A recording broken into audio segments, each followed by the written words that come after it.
Chapter 3. The Mistress of the Silver Moon. When Curdie reached the castle and ran into the little garden in front of it, there stood the door wide open. This was as he had hoped, for what could he have said if he had had to knock at it? Those whose business it is to open doors so often mistake and shut them. But the woman now in charge often puzzled herself greatly to account for the strange fact that however often she shut the door, which, like the rest, she took a great deal of unnecessary trouble to do, she was certain, the next time she went to it, to find it open. I speak now of the great front door, of course. The back door she as persistently kept wide. If people could only go in by that, she said, she would then know what sort they were, and what they wanted. But she would neither have known what sort Curdie was, nor what he wanted, and would assuredly have denied him admittance, for she knew nothing of who was in the tower. So the front door was left open for him, and in he walked. But where to go next he could not tell. It was not quite dark. A dull, shineless twilight filled the place. All he knew was that he must go up, and that proved enough for the present, for there he saw the great staircase rising before him. When he reached the top of it, he knew there must be more stairs yet, for he could not be near the top of the tower. Indeed, by the situation of the stair, he must be a good way from the tower itself. But those who work well in the depths more easily understand the heights, for indeed, in their true nature, they are one and the same. Mines are in mountains, and Curdie, from knowing the ways of the king's mines, and being able to calculate his whereabouts in them, was now able to find his way about the king's house. He knew its outside perfectly, and now his business was to get his notion of the inside right with the outside. So he shut his eyes and made a picture of the outside of it in his mind. Then he came in at the door of the picture, and yet kept the picture before him all the time, for you can do that kind of thing in your mind, and took every turn of the stair over again, always watching to remember, every time he turned his face, how the tower lay, and then when he came to himself at the top where he stood, he knew exactly where it was, and walked at once in the right direction. On his way, however, he came to another stair, and up that he went, of course, watching still at every turn how the tower must lie. At the top of this stair was yet another. They were the stairs up which the princess ran when first, without knowing it, she was on her way to find her great-great-grandmother. At the top of the second stair he could go no farther, and must therefore set out again to find the tower, which, as it rose far above the rest of the house, must have the last of its stairs inside itself. Having watched every turn to the very last, he still knew quite well in what direction he must go to find it. So he left the stair and went down a passage that led, if not exactly towards it, yet nearer it. This passage was rather dark, for it was very long, with only one window at the end, and although there were doors on both sides of it, they were all shut. At the distant window glimmered the chill east, with a few feeble stars in it, and its light was dreary and old, growing brown, and looking as if it were thinking about the day that was just gone. Presently he turned into another passage, which also had a window at the end of it, and in at that window shone all that was left of the sunset, a few ashes, with here and there a little touch of warmth. It was nearly as sad as the east, only there was one difference. It was very plainly thinking of tomorrow. But at present, Curdie had nothing to do with today or tomorrow. His business was with the bird, and the tower where dwelt the grand old princess to whom it belonged. So he kept on his way, still eastward, and came to yet another passage, which brought him to a door. He was afraid to open it without first knocking. He knocked, but heard no answer. He was answered nevertheless, for the door gently opened, and there was a narrow stair, and so steep that, big lad as he was, he too, like the Princess Irene before him, found his hands needful for the climbing. And it was a long climb, but he reached the top at last, a little landing, with a door in front and one on each side. Which should he knock at? As he hesitated, he heard the noise of a spinning wheel. He knew it at once, because his mother's spinning wheel had been his governess long ago, and still taught him things. It was the spinning wheel that first taught him to make verses, and to sing, and to think whether all was right inside him, or at least it had helped him in all these things. Hence it was no wonder he should know a spinning wheel when he heard it sing, even although as the bird of paradise to other birds was the song of that wheel to the song of his mother's. He stood listening, so entranced that he forgot to knock, and the wheel went on, spinning in his brain songs and tales and rhythms, till he was almost asleep as well as dreaming, for sleep does not always come first. But suddenly came the thought of the poor bird, which had been lying motionless in his hand all the time, and that woke him up, and at once he knocked. "Come in, Curdie," said a voice. Curdie shook. It was getting rather awful. The heart that had never much heeded an army of goblins trembled at the soft word of invitation. But then there was the red-spotted white thing in his hand. He dared not hesitate, though. Gently he opened the door through which the sound came, and what did he see? Nothing at first, except indeed a great sloping shaft of moonlight that came in at a high window and rested on the floor. He stood and stared at it, forgetting to shut the door. "Why don't you come in, Curdie?" said the voice. "Did you never see moonlight before?" "Never without a moon," answered Curdie in a trembling tone, but gathering courage. "Certainly not," returned the voice, which was thin and quavering. "I never saw moonlight without a moon." "But there's no moon outside," said Curdie. "Ah, but you're inside now," said the voice. The answer did not satisfy Curdie, but the voice went on. "There are more moons than you know of, Curdie. Where there is one sun, there are many moons, and of many sorts. Come in and look out of my window, and you will soon satisfy yourself that there is a moon looking in at it." The gentleness of the voice made Curdie remember his manners. He shut the door and drew a step or two nearer to the moonlight. All the time, the sound of the spinning had been going on, and Curdie now caught sight of the wheel. Oh, it was such a thin, delicate thing, reminding him of a spider's web in a hedge. It stood in the middle of the moonlight, and it seemed as if the moonlight had nearly melted it away. A step nearer, he saw, with a start, two little hands at work with it.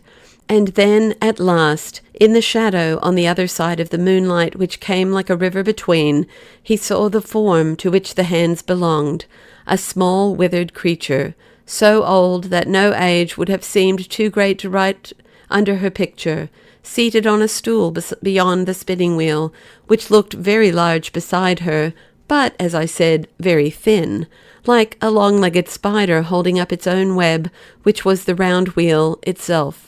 She sat crumpled together, a filmy thing that it seemed a puff would blow away, more like the body of a fly the big spider had sucked empty and left hanging in his web than anything else I can think of. When Curdie saw her, he stood still again, a good deal in wonder, a very little in reverence, a little in doubt, and, I must add, a little in amusement at the odd look of the old marvel. Her grey hair mixed with the moonlight so that he could not tell where the one began and the other ended. Her crooked back bent forward over her chest, her shoulders nearly swallowed up her head between them, and her two little hands were just like the grey claws of a hen scratching at the thread, which to Curdie was, of course, invisible across the moonlight. Indeed, Curdie laughed within himself just a little at the sight, and when he thought of how the princess used to talk about her huge, great old grandmother, he laughed more. But that moment the little lady leaned forward into the moonlight, and Curdie caught a glimpse of her eyes, and all the laugh went out of him. "What do you come here for, Curdie?" she said as gently as before. Then Curdie remembered that he stood there as a culprit, and worst of all, as one who had his confession yet to make. There was no time to hesitate over it. "Oh, ma'am, see here," he said, and advanced a step or two, holding out the dead pigeon. "What have you got there?" she asked. Again, Curdie advanced a few steps and held out his hand with the pigeon, that she might see what it was, into the moonlight. The moment the rays fell upon it, the pigeon gave a faint flutter. The old lady put out her old hands and took it, and held it to her bosom, and rocked it, murmuring over it as if it were a sick baby. When Curdie saw how distressed she was, he grew sorrier still, and said, "I didn't mean to do any harm, ma'am. I didn't think of its being yours." "Ah, Curdie, if it weren't mine, what would become of it now?" she returned. "You did say you didn't mean any harm. Did you mean any good, Curdie?" "No," answered Curdie. "Remember, then, that whoever does not mean good is always in danger of harm. But I try to give everybody fair play, and those that are in the wrong are in far more need of it always than those who are in the right. They can afford to do without it. Therefore I say for you that when you shot that arrow, you did not know what a pigeon is. Now that you do know, you are sorry. It is very dangerous to do things you don't know about." "But please, ma'am, I don't mean to be rude or to contradict you," said Curdie, "but if a body was never to do anything but what he knew to be good, he would have to live half his time doing nothing." "There you are much mistaken," said the old quavering voice. "How little you must have thought. Why, you don't seem even to know the good of the things you are constantly doing. Now, don't mistake me. I don't mean you are good for doing them. It's a good thing to eat your breakfast, but you don't fancy it's very good of you to do it. The thing is good, not you." Curdie laughed. "There are a great many more good things than bad things to do. Now tell me what bad thing you have done today, besides this sore hurt to my little white friend." While she talked, Curdie had sunk into a sort of reverie, in which he hardly knew whether it was the old lady or his own heart that spoke. And when she asked him that question, he was at first much inclined to consider himself a very good fellow on the whole. "I really don't think I did anything else that was very bad all day," he said to himself. But at the same time, he could not honestly feel that he was worth standing up for. All at once, a light seemed to break in upon his mind, and he woke up, and there was the withered little atomy of the old lady on the other side of the moonlight, and there was the spinning wheel singing on and on in the middle of it. "I know now, ma'am, I understood now," he said. "Thank you, ma'am, for spinning it into me with your wheel. I see now that I have been doing wrong the whole day, and such a many days besides. Indeed, I don't know when I ever did right, and yet it seems as if I had done right sometime and had forgotten how. When I killed your bird, I did not know I was doing wrong, just because I was always doing wrong, and the wrong had soaked all through me." "What wrong were you doing all day, Curdie? It is better to come to the point, you know," said the old lady, and her voice was gentler even than before. "I was doing the wrong of never wanting or trying to be better, and now I see that I have been letting things go as they would for a long time. Whatever came into my head, I did, and whatever didn't come into my head, I didn't do. I never sent anything away, and never looked out for anything to come. I haven't been attending to my mother or my father either, and now I think of it, I know I have often seen them looking troubled, and I have never asked them what was the matter. And now I see, too, that I did not ask because I suspected it had something to do with me and my behavior, and didn't want to hear the truth. And I know I've been grumbling at my work and doing 100 other things that are wrong." "You have got it, Curdie," said the old lady, in a voice that sounded almost as if she had been crying. "When people don't care to be better, they must be doing everything wrong. I am so glad you shot my bird." "Ma'am," exclaimed Curdie, "how can you be? Because it has brought you to see what sort you were when you did it, and what sort you will grow to be again, only worse, if you don't mind. Now that you are sorry, my poor bird will be better. Look up, my dovey." The pigeon gave a flutter, and spread out one of its red-spotted wings across the old woman's bosom. "I will mend the little angel," she said, "and in a week or two it will be flying again, so you may ease your heart about the pigeon." "Oh, thank you, cried Curdie. "I don't know how to thank you." "Then I will tell you. There is only one way I care for. Do better, and grow better, and be better, and never kill anything without a good reason for it. Ma'am, I will go and fetch my bow and arrows, and you shall burn them yourself." "I have no fire that would burn your bow and arrows, Curdie." "Then I promise you to burn them all under my mother's porridge pot tomorrow morning." No, Curdie. Keep them, and practice with them every day, and grow a good shot. There are plenty of bad things that want killing, and a day will come when they will prove useful. But I must see first whether you will do as I tell you." "That I will," said Curdie. "What is it, ma'am?" "Only something not to do," answered the old lady. "If you should hear anyone speak about me, never to laugh or make fun of me." "Oh, ma'am!" exclaimed Curdie, shocked that she should think such a request needful. Stop, she went on. "People hereabout sometimes tell very odd, and in fact ridiculous stories of an old woman who watches what is going on and occasionally interferes. They mean me, though what they say is often great nonsense. Now, what I want of you is not to laugh or side with them in any way, because they will take that to mean that you don't believe there is any such person a bit more than they do. Now, that would not be the case, would it, Curdie?" "No, indeed, ma'am. I've seen you." The old woman smiled very oddly. "Yes, you've seen me," she said. "But mind," she continued, "I don't want you to say anything, only to hold your tongue and not seem to side with them." "That will be easy," said Curdie, "now that I've seen you with my very own eyes, ma'am." "Not so easy as you think, perhaps," said the old lady, with another curious smile. "I want to be your friend," she added after a little pause, "but I don't quite know yet whether you will let me."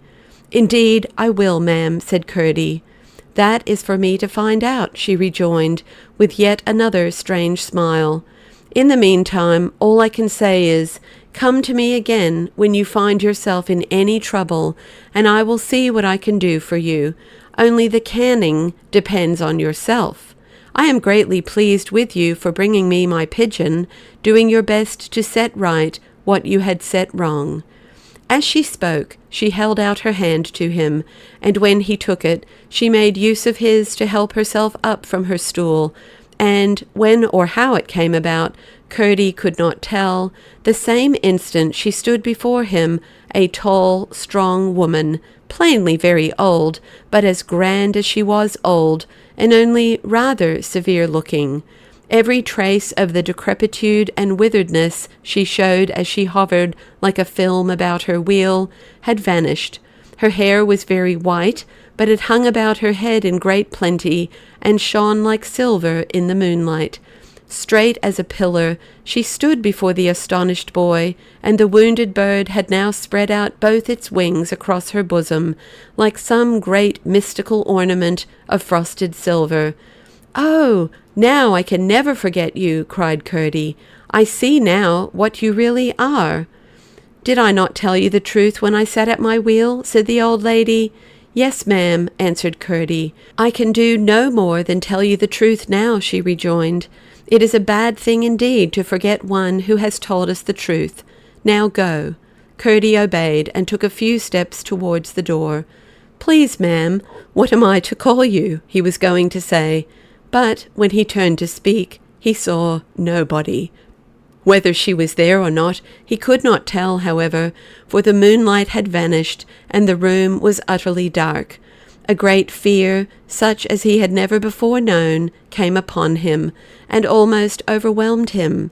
He groped his way to the door, and crawled down the stair, in doubt and anxiety as to how he should find his way out of the house in the dark. And the stair seemed ever so much longer than when he came up. Nor was that any wonder, for down and down he went, until at length his foot struck on a door, and when he rose and opened it, he found himself under the starry moonless sky at the foot of the tower. He soon discovered the way out of the garden, with which he had some acquaintance already, and in a few minutes was climbing the mountain with a solemn and cheerful heart. It was rather dark, but he knew the way well. As he passed the rock from which the poor pigeon fell wounded with his arrow, a great joy filled his heart at the thought that he was delivered from the blood of the little bird, and he ran the next 100 yards at full speed up the hill. Some dark shadows passed him. He did not even care to think what they were, but let them run. When he reached home, he found his father and mother waiting supper for him.